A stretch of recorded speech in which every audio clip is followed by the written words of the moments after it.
declaration. It is a declaration. I am these things. A declaration of who he was, who he is, and who we can always count on him to be. So hopefully today we'll see that this declaration is an answer to questions we may not have even thought to ask about him. And so we're going to dive into it today by number one, going to look at how Jesus is the bread of life. Jesus is the bread of life. How many of you like bread? How many of you enjoy eating bread? How many of you are like me? You go to Olive Garden, and they come out and they bring this never-ending basket of bread, and whenever the waiter or the waitress asks, who wants more bread, your answer is, I do. Right? Who's up for more bread? I am. Would you like more bread? Yes. The answer is always yes. Yes, you can always refill my Pepsi, and yes, you can always bring me more bread. I can never get enough. It's wonderful. We get filled up on it. Bread, incidentally, in all of its various forms, is the most consumed food in the world, and has been for a long time. It's a staple of so many diets, and if it's not bread, it's generally some kind of rice or other baked thing. But sliced bread was invented in the 1920s, and the term, the greatest thing since sliced bread, was invented in the 1950s. How many of you are happy for sliced bread? Yeah, all right. I'm going to ask my friend Luke to help me out here. We have, many weeks we have extra bread left from a workplace that they don't need it anymore, and they give it to us, and people can take it. Thanks so much, Luke. Would you give him a hand? That was a really good job. So for us, when we think of bread, it's this, right? This is bread to a lot of us. But I was reading how during this last year of 2020, and especially during the times of quarantine, people got into baking bread. So lift up a hand if you, or some of you know, actually bakes their own bread. You do this yourself. I see a couple of you. Wonderful. And for the rest of us, this is, Sara Lee is bread for us. We're so thankful for sliced bread. That means toast. That means sandwiches. That means, oh, come on, guys, French toast? Yeah, that was my father's specialty, was French toast on a Saturday morning. But Jesus used this picture, and a lot of these I am statements are word pictures for us that we could better understand who he is. And so this was the first one he used, and then we're going to talk about how he's bread for us. Now, you and I, in modern America, we have a lot of choices in what we eat. But if you could rewind the clock all the way back to the first century, almost all of your meals had some component of bread to them. Like, you understood that if you didn't have bread, you did not have food. It was essential.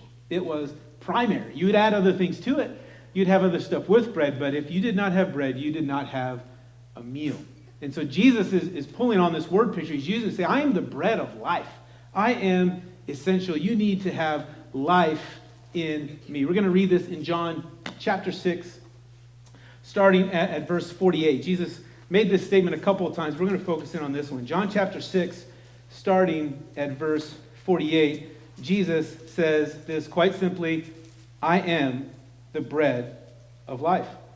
Your ancestors ate the manna in the wilderness, yet they died. But here's the bread that comes down from heaven, which anyone may eat and not die. I am the living bread that came down from heaven. Whoever eats this bread will live forever. This bread is my flesh, which I will give for the life of the world. Jesus says, you understand bread.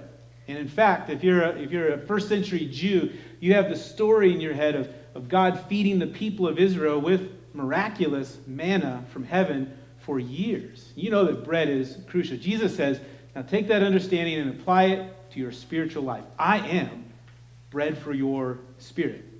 Now, when he says you eat my flesh, he doesn't mean take a bite out of my finger, take a bite out of my arm. He says, no, would you take me into your life and lean and trust me for your supply.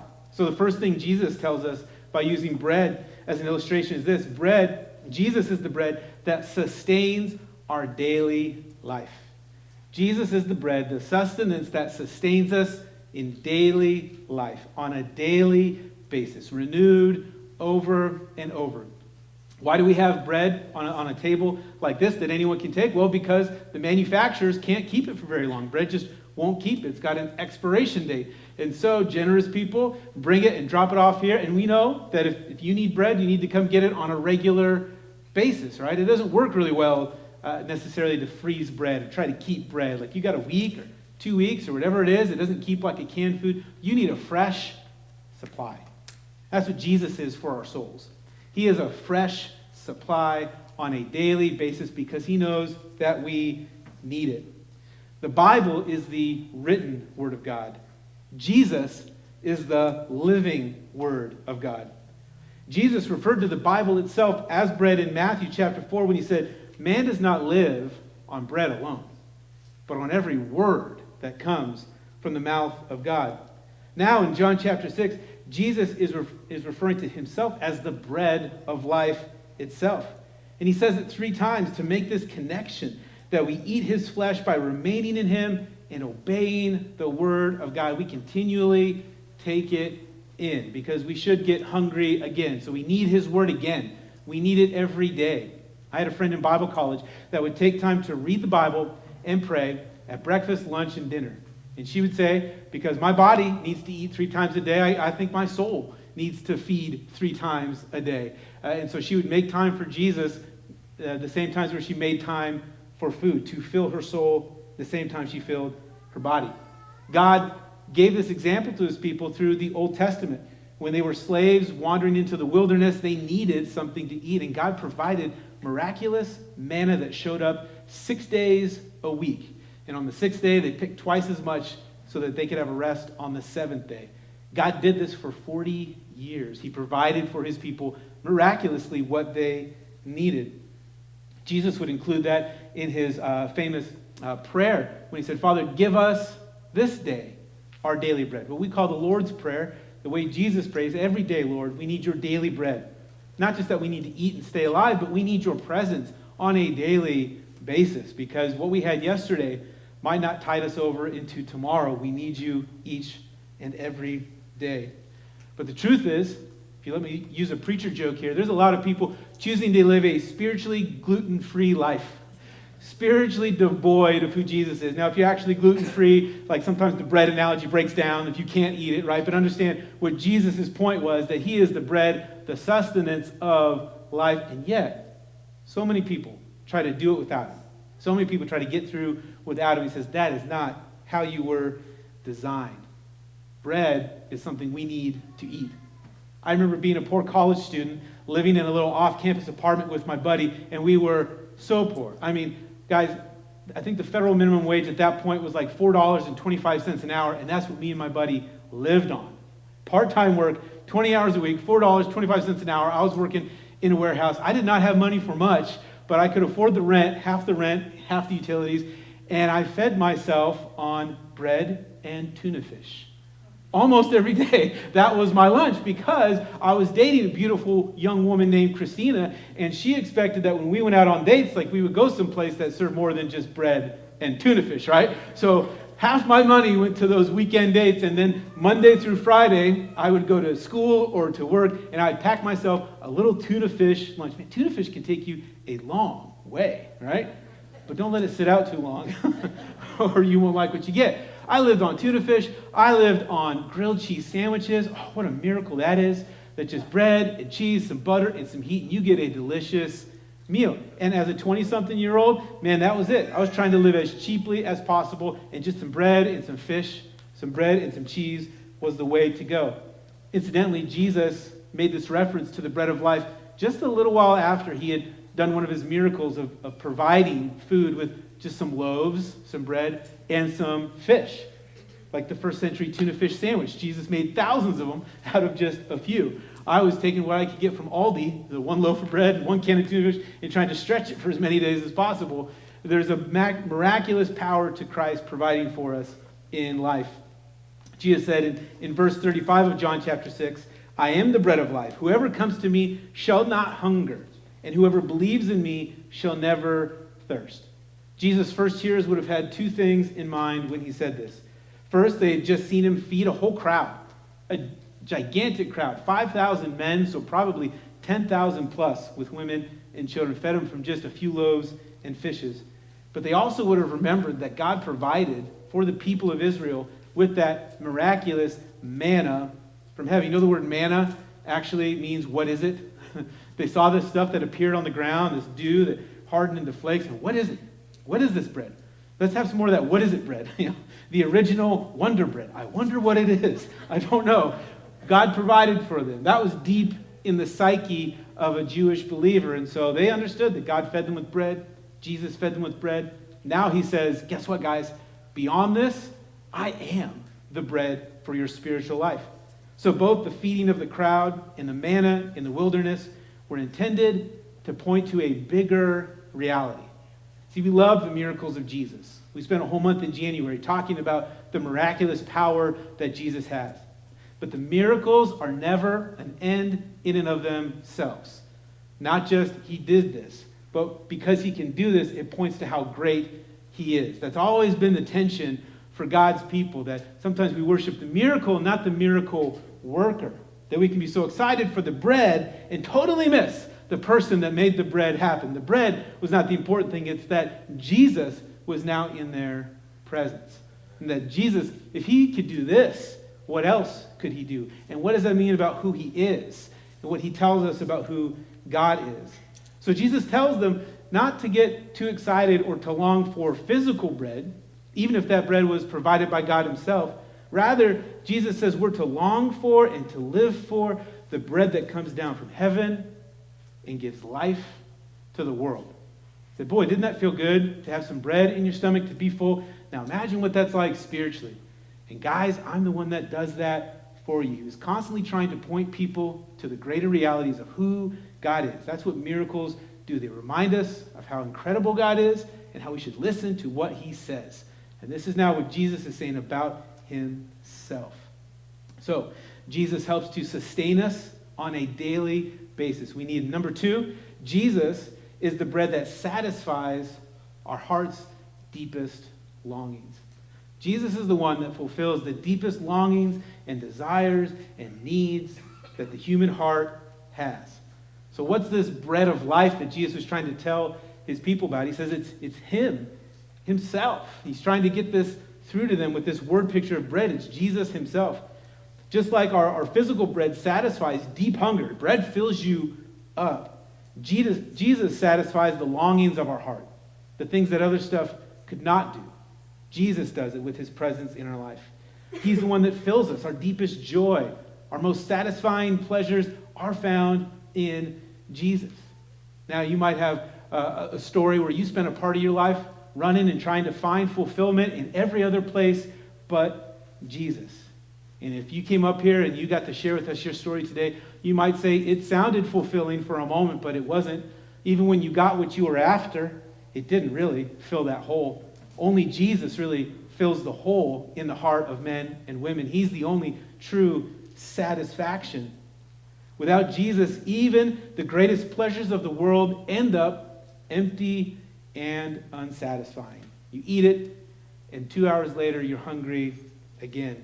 But with Jesus, we can be content even when we're in the middle of poverty. So Jesus uses bread as this example to us that when we have him, we have enough. If we've got the bread of life, we've got enough. And we'll eat through this, and we'll need to get more again. That we'll come to Jesus, and he'll fill us up in a church service, and we'll need to come back again. It's not enough to say, back when I was 7 years old, I asked Jesus into my heart. Back when I was 27 years old, God brought me out of a difficult situation. Or what is Jesus doing today in your life? What new thing does Jesus want to do? How does he want to fill you? Because that old bread is gone. It's past its expiration date. You need fresh bread, fresh filling of the Lord in your life on a daily basis. We can depend on him. Even when we've got nothing else to lean on, when we have Jesus, we have enough. Charles Spurgeon said this. He said, I had heard of some good old woman in a cottage someplace who had nothing but one piece of bread and a little water. Now, you and I would say this woman's in desperate need. We need to help this woman. But Charles Spurgeon said, lifting up her hands, this woman said a blessing. Oh, what, Lord? All of this? And Jesus too? I am blessed. With a little bread and a little water and much of Jesus, we are blessed. No matter how difficult the current situation is, no matter how much bills are left at the end of the month with not enough money to meet them, when we have Jesus, We have enough.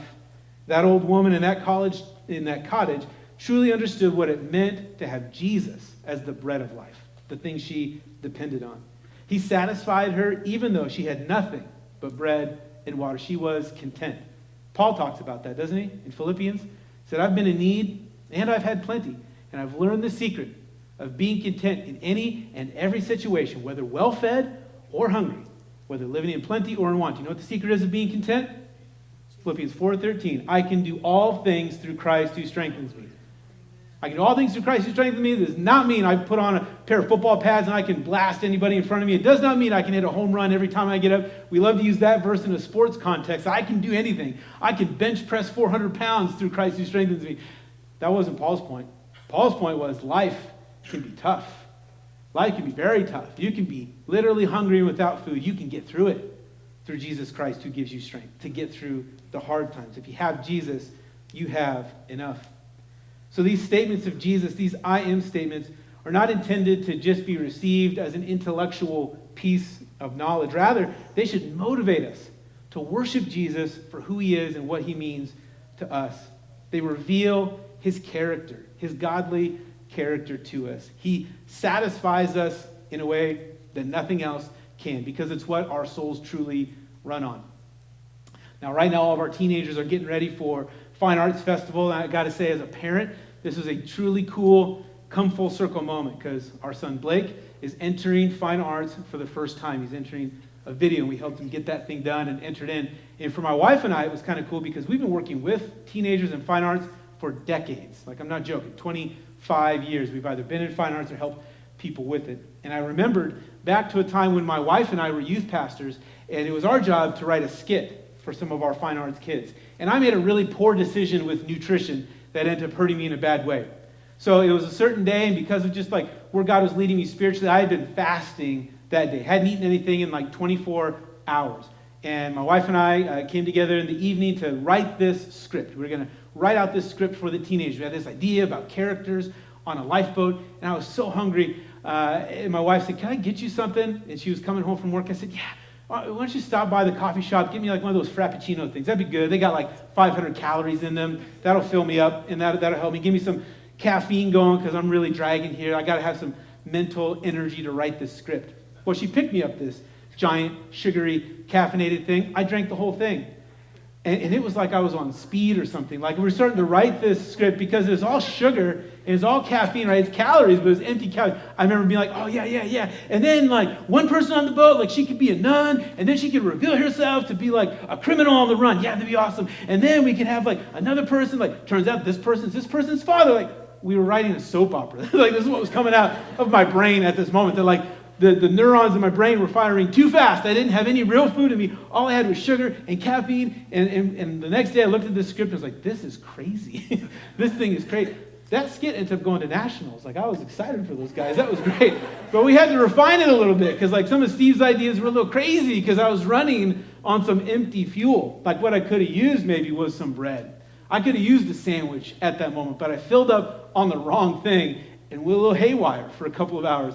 As we do spiritually sometimes, our souls are thirsty and hungry for something. If we pull on anything but Jesus, we can get a little weird. We can get a little wacky. We can get a little off base when we're running off of spiritual sugar and spiritual caffeine and not like the spiritual sustenance that is the bread of life, Jesus as the bread of life. When Jesus makes this statement, in fact, all these statements, when he says, I am, he's doing it on purpose. He's pulling on an old, ancient Jewish thread that runs through the Old Testament. It's this name of God, I am. Where do we see this? Where do we find this? Let's take a quick field trip back to the Old Testament. In Exodus chapter 3 is where we are introduced to this name that God uses for himself, I am. In Exodus chapter 3, the situation is the people of God are slaves in Egypt. Moses, who will be their leader, is currently a fugitive from the law. He sees a bush that's burning by the side of the road, but it's not burned up. It gets his attention. He comes to see what's going on, and God meets him there, begins to speak to him. Then, as we catch up in Exodus chapter 3, verse 13, Moses asks God a question. In Exodus chapter 3, verse 13, Moses says to God, suppose I go to the Israelites and say to them, the God of your fathers has sent me to you. And they ask, what is his name? Then what shall I tell them? This, by the way, is a great impulse to ask God questions when you don't understand. If you want to know God better, to ask him. Sometimes we pose the question, what will you ask God when you get to heaven? What are you going to want to know about when you get to heaven? Sometimes we have funny answers like, God, what's the deal with mosquitoes? Why do we have mosquitoes? Or snakes? Or viruses? Or God, what was up with the Cleveland Browns for all those years? God, why? God, why? We have all these questions we want to ask God. But I think the truth is, if the questions we want to ask God don't help us to get to know him better, they might not even be worth asking once we get there. When we see Jesus face to face, all the things that we've wondered about may just fade away as we look on his face and just want to know who he is. This is what Moses is doing. He wants to know God better. So God responds in verse 14. God says to Moses, I am who I am. This is what you are to say to the Israelites. I am has sent me to you. God also said to Moses, say to the Israelites, the Lord, the God of your fathers, the God of Abraham, the God of Isaac, and the God of Jacob, has sent me to you. This is my name forever, the name you shall call me from generation to generation. This was God's response to Moses when he says, I'm going to go back to these slaves and tell them they're getting out of slavery, and they're going to ask me, who told you to do this? And you want me to tell them, I am? That's the answer, God? It's interesting that this word, I am, when Moses asked for a name, God doesn't give him a noun. God doesn't say, my name is Herb. God says a verb. God says, I am. I am. It's a verb that comes from another word meaning to be, to exist. The grammar of this word points to an action that's not past tense, not present tense, not future tense, but an action in the past, continuing in the present, and that goes on into the future. God is saying essentially to Moses, I am who I have always been. I will be what I have always been. And I am who I will continue to be this into the future. Who I have been, who I am, who I will be are all the same. I simply am who I am. I exist. So it's from this verb that the Hebrews came up with the name Yahweh, the proper name, the revered name of God. It's tied to the idea of life itself. It implies that God is absolutely self-existent, the only one in the universe with a permanent existence. The only giver of life is the I am. We might ask, where did God come from? If everything that we see has a beginning, and this person comes from this person, and this came before this, well, where did God come from? This is God's simple way of answering Moses. He just says, I've always been here. I didn't come from anywhere. I have always been here. Try to wrap your mind around it, Moses. It might be hard. And then he says, think about it this way. I'm the God that you recognize of your ancestor Abraham and of Isaac and of Jacob. I'm that God. I'm the same God now that I was then. If everything else had a beginning, God's the only thing that did not. This is where what we start to get from the name of Yahweh. God has always been.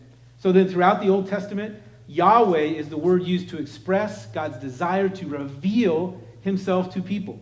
When he says, thus saith the Lord in the Old Testament, it's thus saith the I am. Thus saith Yahweh to you.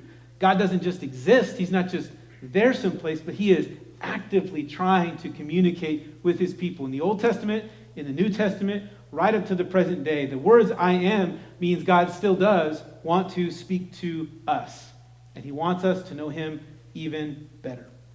So ultimately, this would lead God all through the Old Testament scriptures to reveal himself to his people, to prophesy to them, to get them out of trouble after trouble, and point them ever forward to now, as we're talking about the person of Jesus Christ, the ultimate revelation of I am. We ask, what is God like? Jesus says, I am what God is like. So the last thing we'll talk about this morning is that Jesus is still our dependable Lord. He is still the one that we can depend on in all of life's ups and downs.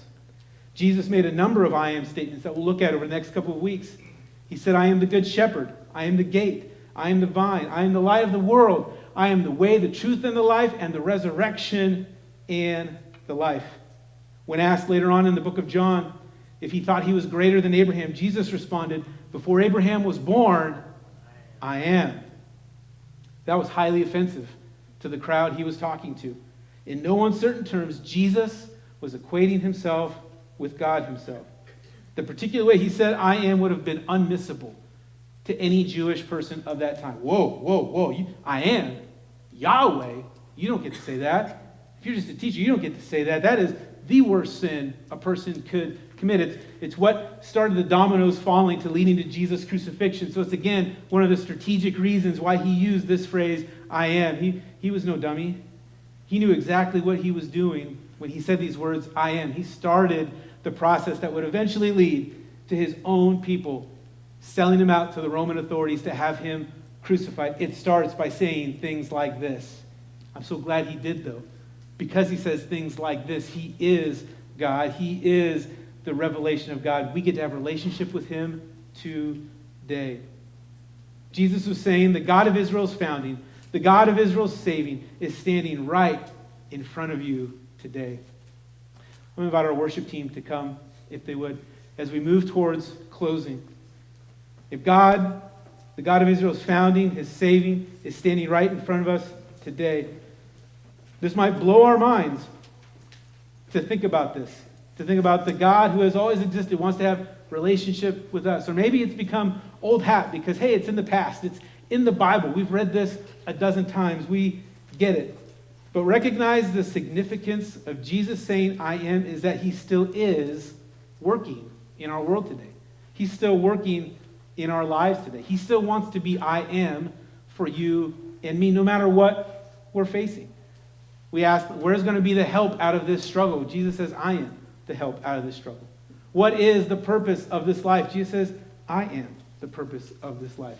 Who is going to help me get through this? Jesus says, I am. You know, bread itself, actual bread, is pretty simple. You know, it's only got a couple of ingredients. Really, you can make it just with flour and water. Maybe you add some yeast. People got crazy for